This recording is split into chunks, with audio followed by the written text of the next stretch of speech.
in the world.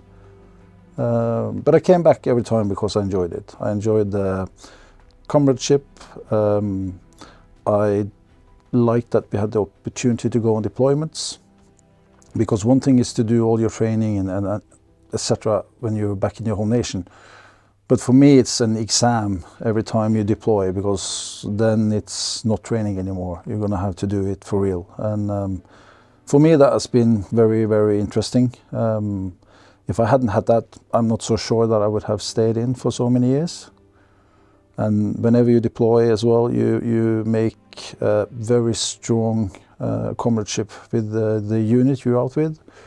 And then you also interact with the internationals, which you also make good, strong relations with. So, yeah, and that's why I'm here today. I like to work in a multinational environment. I feel it's very giving for me, but it's also a very good opportunity to get a confirmation that what we actually do back in our small country is good. It's yeah, it can stand together with the rest of NATO nations. So it's a two thing for me. It's a confirmation of what we do, and also learning a lot from the other nations. It's truly, truly interesting. I just want to understand a little bit about the first time you went out there. For me, I was in a very small team. And in Norway, we do a bit different, because we often put together teams that we will deploy, or units. So I knew none of those 6, 7 guys I was going out with. And then we had 2-3 months with a lot of training before we deployed. And then you have that's your time to get to know each other. Because when you get boots on the ground, you need to have trust to the rest of your team, because they are the ones you rely on when you go out. And I was in a PRT team, Preventional Reconstruction team. So we went out with just 2 vehicles, and we stayed out for a week at a time, just driving around, talking to people, dig positions for the night, sleep outside under the clear blue sky. So you need to trust those, because there's one guy who is awake when the rest sleeps, and if something happens, he has to be on top of the whole situation.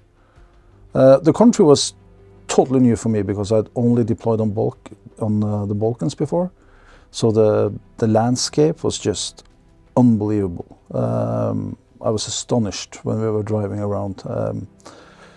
Beautiful landscape, and I was there in the autumn, so we had some rain, and then everything started to grow. So it was very unfamiliar landscape for me as a military to operate in.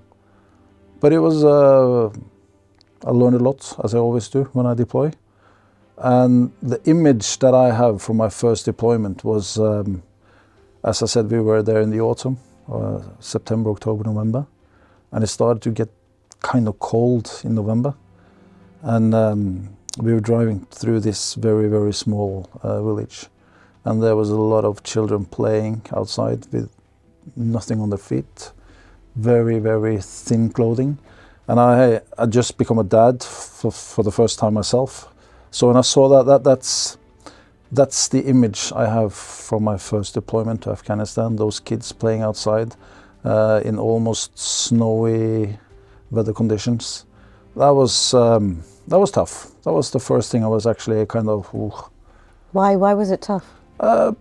Because I think it was a very harsh environment for kids to be outside playing in with no shoes, nothing on the feet, running in the mud. And as a Norwegian, I'm not very often freezing, but when I was standing there and I froze, then I kind of thought, what a life. What a difference from the shielded environment we are living in these days. And I just looked at those children, because sometimes I was actually thinking, if Jesus Christ had come walking down that hill, he would expect it to be at the same time as he was walking around on Earth, because the time had stood still.